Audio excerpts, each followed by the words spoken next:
ایک آدمی حاضر ہوا اور اجازت طلب کی کہ حضور صلی اللہ علیہ وآلہ وسلم میں جہاد پر جانا چاہتا ہوں، تو نبی پاک صلی اللہ علیہ وآلہ وسلم نے پوچھا کہ آپ کے والدین زندہ ہیں؟ وہ بولا جی ہاں، میرے والدین زندہ ہیں۔ نبی پاک صلی اللہ علیہ وآلہ وسلم نے فرمایا جا ان کی خدمت کر، یہی تیرا جہاد ہے۔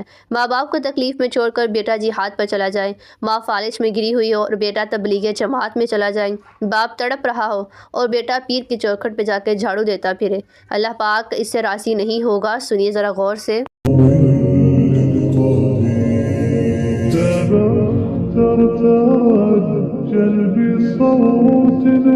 السلام علیکم ورحمۃ اللہ وبرکاتہ۔ امید ہے آپ سب خیر و عافیت کے ساتھ ہوں گے۔ Welcome to my new Islamic video. پہلے دور میں لوگ کس طرح سے اپنی وقت کی قدر کرتے تھے، ماں باپ کی خدمت میں اپنے وقت کو گزار دیتے تھے اور مثال بن جاتے تھے۔ میں ابھی آپ کے ساتھ ایسی عظیم شخصیت کے بارے میں بتانے جا رہی ہوں جنہوں نے اپنی والدہ کی ایسی خدمت کی کہ مثال بن گئیں، کہ ان کی دعائیں مستجاب بن گئیں۔ میں بات کر رہی ہوں حضرت اویس کرنی رضی اللہ تعالیٰ عنہ کی، یعنی کہ حضرت اویس کرنی رحمۃ اللہ علیہ تابعین میں سے ایک عظیم بزرگ تھے۔ آپ کی زندگی پر عمل کرنے والے ہر شخص کے لیے آپ ایک عظیم نمونہ ہیں۔ آپ کی سادگی، تقوی اور نبی پاک صلی اللہ علیہ وآلہ وسلم سے محبت آپ کو دیگر صحابہ کرام اور تابعین سے ممتاز کرتی ہے۔ آپ کیا کرتے تھے کہ آپ کی زندگی کے جو اہم پہلو ہیں وہ صرف یہ تھے کہ آپ والدہ کی بہت زیادہ خدمت گزار تھے۔ آپ نے اپنی والدہ کی خدمت میں اپنی پوری زندگی کو وقف کر دیا تھا۔ نبی پاک صلی اللہ علیہ وآلہ وسلم سے محبت، آپ نبی پاک صلی اللہ علیہ وآلہ وسلم سے بے انتہا محبت کرتے تھے، حالانکہ آپ نے آپ کو کبھی بھی دیکھا نہیں تھا۔ آپ زاہد و تقویٰ تھے، ایک بہت ہی زیادہ متقی انسان تھے۔ نبی پاک صلی اللہ علیہ وآلہ وسلم نے آپ کو خیر التابعین کا لقب دے دیا۔ آپ کی زندگی میں بہت سے سبق ملتے ہیں انسان کو، اور سب سے اہم سبق والدین کی خدمت ہے۔ میں آپ کے ساتھ کچھ ایسی چند باتیں، کچھ ایسی عظیم ان کے ساتھ جو واقعات ہیں وہ شیئر کرنے جا رہی ہوں، جس سے آپ کا ایمان تازہ ہوگا، اور میری دعا ہے کہ ہر ایک اولاد کو اپنے ماں باپ کی خدمت دل سے کرنے کی توفیق عطا فرمائے۔ حضرت اویس کرنی کے بارے میں کئی کرامات منسوب کی گئی ہیں، جیسے کہ دعا کی قبولیت۔ کہا جاتا ہے کہ آپ کی دعائیں مستجاب ہوتی تھیں۔ آپ کی دعاؤں سے لوگ بیماریوں سے شفا پا جاتے تھے۔ آپ کو غیبی علم حاصل تھا اور آپ مستقبل کے واقعات کی پیش گوئی آسانی سے کر سکتے تھے۔ آپ کی روحانی قوت اس قدر زیادہ تھی کہ آپ شیطانوں کو قابو کر سکتے تھے۔ اور یہ بات بھی قابل ذکر ہے کہ کرامات کے بارے میں احتیاط بھی برتنی چاہیے۔ کرامات اللہ سبحانہ تعالیٰ کی قدرت کا مظاہرہ کرتے ہیں، اور ان کا مقصد ہوتا ہے لوگوں کے ایمان کو مضبوط کرنا اور اللہ کی عبادت کی طرف ان کو راغب کرنا۔ لیکن کچھ لوگ یہ کرامات جب سنتے ہیں تو اپنی ذات کی تعظیم کر لیتے ہیں، اور جو غلط ہے۔ لیکن میں جن کی بات کر رہی ہوں حضرت اویس کرنی رحمۃ اللہ علیہ کے بارے میں، وہ عاجز انکساری کے ساتھ، ہمیشہ صبر شکر کے ساتھ، عشق نبی اور عشق اسلام کے ساتھ ہی اپنی زندگی کو بسر کرتے رہے ہیں۔ ایک آدمی حاضر ہوا اور اجازت طلب کی کہ یا رسول اللہ صلی اللہ علیہ وآلہ وسلم، میں جہاد پر جانے کا بڑا شوق رکھتا ہوں، مجھے اجازت دیں۔ تو نبی پاک صلی اللہ علیہ وآلہ وسلم نے پوچھا کیا تیرے والدین زندہ ہیں؟ وہ بولا جی ہاں۔ نبی پاک صلی اللہ علیہ وآلہ وسلم نے فرمایا جا ان کی خدمت کر، یہی تیرا جہاد ہے۔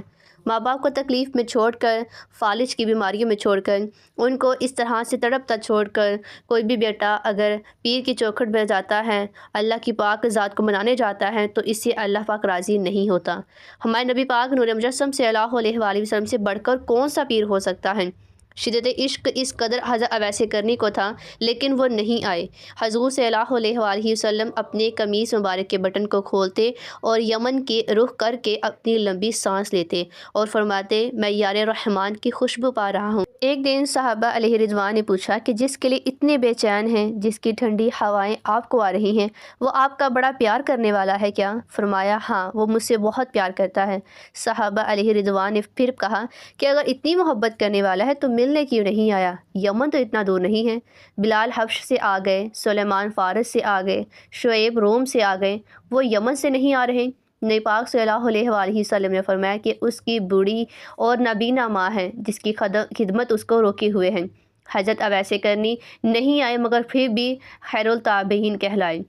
وہ آئے نہیں، لیکن حضور پاک صلی اللہ علیہ وآلہ وسلم آپ کی یاد میں تڑپ رہے ہیں، بلکہ حضور پاک صلی اللہ علیہ وآلہ وسلم نے فرمایا کہ کوئی جائے اویس بن عامر کو ملے، اور جب ان سے ملے تو ان سے کہے کہ وہ میری امت کی بخشش کی دعا کرے۔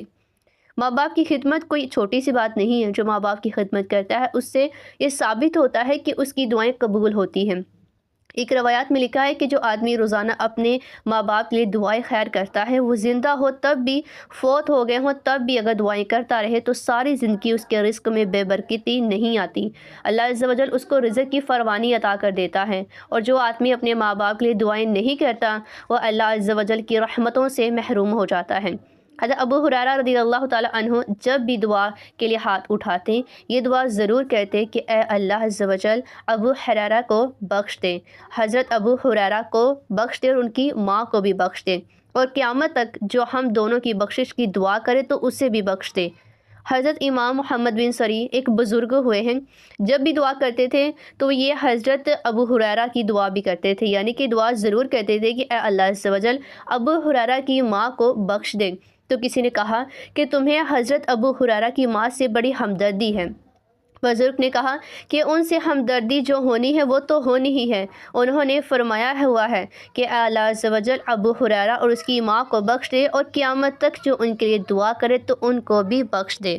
تو انہوں نے کہا کہ میں ان کے لیے دعا کر کے اپنی بخشش کروا رہا ہوں۔ ماں باپ کے لیے دعا کرنا اللہ عز و جل کی رحمت کو دعوت دینا ہے۔ نبی پاک صلی اللہ علیہ وآلہ وسلم نے حضرت اویس قرنی کے بارے میں فرمایا کہ جب ان سے مل کے جا کر یہ کہنا کہ میری امت کے لیے دعا کرے۔ حضرت سیدنا عمر فاروق رضی اللہ تعالیٰ عنہ اور حضرت علی شیر خدا رضی اللہ تعالیٰ عنہ یہ جا کر ڈھونڈا، تلاش کیا، حضرت اویس قرنی ملے۔ آپ دونوں نے حضور صلی اللہ علیہ وآلہ وسلم کو انہیں سلام پیش کیا۔ یہ سنتے ہی حضرت اویس قرنی پھوٹ پھوٹ کر رونے لگے کہ بتاؤ ذرا کہ حضور کریم صلی اللہ علیہ وآلہ وسلم کے لبوں پر میرا نام کیسے آیا؟ حضور صلی اللہ علیہ وآلہ وسلم جب میرا تذکرہ کرتے تھے تو کیسے کرتے تھے؟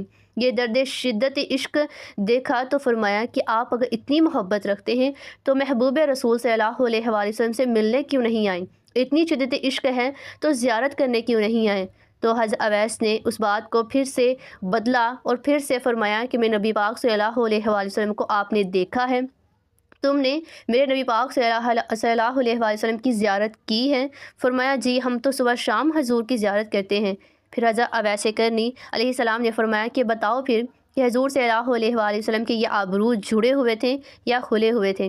آپ دونوں حیران ہو گئے، یعنی کہ حضرت علی اور حضرت عمر یہ بات سن کر حیران ہو گئے ہیں۔ تو حضرت اویس علیہ السلام نے آپ سے پھر پوچھا کہ آپ تو روز دیکھتے ہیں، میں نے تو دیکھا نہیں ہے، آپ کہتے ہو کہ ملنے کیوں نہیں آئے؟ تو آپ بتائیں کہ حضور صلی اللہ علیہ وآلہ وسلم کے یہ آبرو جڑے ہوئے تھے یا کھلے ہوئے تھے؟ فرمایا کہ آپ ہی بتا دیجئے۔ تو حضرت اویس علیہ السلام نے فرمایا کہ دور سے دیکھتا تھا تو جڑے ہوئے نظر آتے ہیں، قریب سے دیکھتا تو کھلے ہوئے نظر آئیں۔ یہ وہ ہے جو ماں کی خدمت میں اپنا وقت کو گزارتے تھے۔ حضور صلی اللہ علیہ وسلم اس قدر محبت شدت عشق تھی لیکن ان کی خدمت میں حاضر نہ ہو سکے، صرف اپنی ماں کی خدمت میں حاضر رہتے تھے لیکن حضور کی خدمت میں نہ جا سکے، لیکن وہ جہاں بھی تھے، جس جگہ بھی ہوتے تھے، وہ حضور کے قرب میں ہوتے تھے۔ ماں باپ کی جو خدمت ایک بہت بڑا وظیفہ ہے، وہ کس طرح سے کہ حضرت بایزید بسطامی کہتے ہیں کہ میں نے اپنی ماں سے حق معاف کروا لیا کہ ماں تیرے حق ادا کروں، یا اللہ پاک کہ تیرے حق ادا کروں، ماں تو ایسا کر کے تو مجھے اپنے حق معاف کر دے، میں اللہ پاک سے اپنے حق معاف کروا لیتا ہوں، میں اپنے اللہ پاک کو راضی کر لیتا ہوں۔ جنگلوں میں گھومتے رہے، 12 سال گزر گئے، ایک دن دوبارہ آئے، گھر کے قریب سے گزرے تو خیال آیا کہ ماں کو سلام کر لوں۔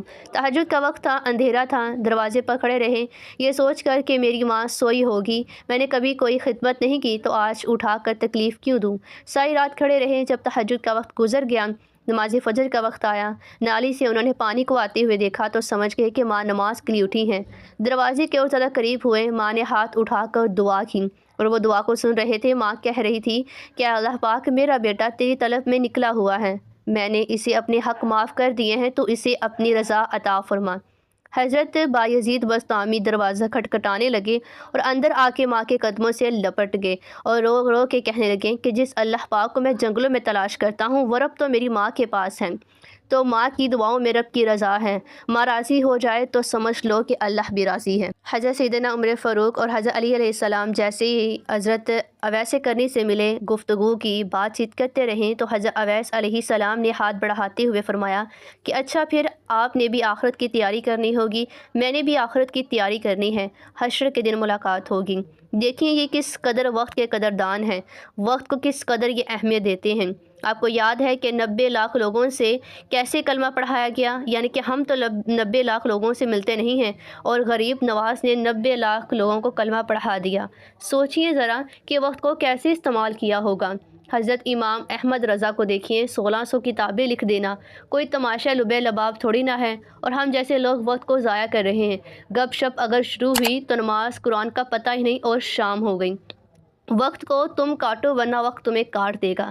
درویش کہتے ہیں، یعنی کہ اللہ والے لوگ کہتے ہیں کہ اپنے آپ کو نیکی کے کام میں لگا لو ورنہ نفس تمہیں برائی کے کام میں لگا لے گا۔ اس بات کو مکمل کرتے ہوئے نبی پاک صلی اللہ علیہ وآلہ وسلم کی ایک بات سناؤں گی کہ نبی کریم نور مجسم مالک مختار صلی اللہ علیہ وآلہ وسلم کی ایک بہت ہی پیاری خوبصورت سی بات، اس کا آپ لطف لیجئے اور حضور صلی اللہ علیہ وآلہ وسلم کے دیے ہوئے وعدے پر دل کے قرار کا سامان لیجئے۔ اللہ کے محبوب صلی اللہ علیہ وآلہ وسلم نے ارشاد فرمایا، جو شخص مجھے اس بات کی ضمانت دے کہ اللہ عز و جل کے سوا کسی سے کوئی بھی سوال نہیں کرے گا، جب بھی کوئی بھی دکھ تکلیف مشکل پریشانی درپیش آئے گی تو وہ سوال مالک کے دربار الہی میں کرے گا، وہ مصلی بچھائے گا، اللہ سے اپنا معاملہ مسئلہ جو بھی ہے وہ بیان کرے گا۔ جو اس بات کی ضمانت دے گا کہ اللہ عز و جل کے سوا کسی سوال نہیں کرے گا تو میں نبی کریم صلی اللہ علیہ وآلہ وسلم اسے جنت کی ضمانت دیتا ہے۔ یہ روایات جو ہے وہ حضرت ثوبان رضی اللہ تعالیٰ عنہ سے مروی ہیں۔ ایسے ایک اور ارشاد ہیں جو کہ ہماری گناہگار امت کے لیے ہیں کہ حضور اکرم صلی اللہ علیہ وآلہ وسلم کا بہت ہی خوبصورت ارشاد مبارک ہے کہ جنت کی کم از کم 120 صفیں ہوں گی اور ان میں سے 80 میری امت کی ہوں گی۔ سبحان اللہ۔